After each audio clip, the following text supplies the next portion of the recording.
দেখুন কত বড় মাছ, অল্প জলে বিশাল বড় বড় মাছ। আমরা জানতাম না এত মাছ এই পুকুর আছে। আজকে আমরা সবকিছু দেখাবো, ভিডিওটা প্রথম থেকে শেষ পর্যন্ত দেখবেন। চলো ভিডিওটা শুরু করা যায়। আজকে আমরা মাছ ধরবো, তো এই পুকুরটা সম্পূর্ণ হিচে আমরা দেখাবো এখন এখানে পানি কতটুকু আছে এবং কি কি মাছ আছে আজকে আমরা সবকিছু এই ভিডিওতে দেখানোর চেষ্টা করবো। কারণ এই পুকুরে দেখো পানি অলরেডি আমার হাঁটু সমানও নেই।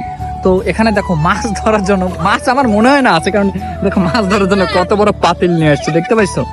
আর এখানে দেখো অনেক আসছে জাল নিয়ে, কারণ আমি পুকুরে নামার পর তখন বুঝতে পারলাম যে এখানে মাছ কতটুকু আছে। কারণ এই দেখো মাছ মনে হয় হাঁটু সমান, তো মাছ মোটামুটি আছে। কারণ যেহেতু ফাল্গুন মাস, মাছ টুকটাক জমা হয়েছে, পানি শর্ট হয়ে গেছে, পুকুর সব জায়গার পুকুর শুকিয়ে গেছে, তো সেক্ষেত্রে মাছ এখানে থাকাটা স্বাভাবিক।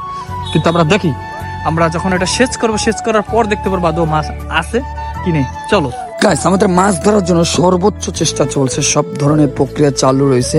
আমরা অনেক কষ্ট করে জল সেচে অনেক মাছ, বিভিন্ন প্রজাতির মাছ এখানে উঠছে। সব এক ভিডিওতে দেখানো সম্ভব না ভাই, তাই আমরা পার্ট টু পার্ট করছি। এটা 4 নম্বর পার্ট, অবশ্যই ফলো দিয়ে রাখুন, প্রত্যেকটা পার্ট আপনি দেখতে পারবেন। গাইছে অবশেষে অন্তিম মুহূর্ত আমাদের। দেখো আমরা কি মাছ পাইছি, দেখো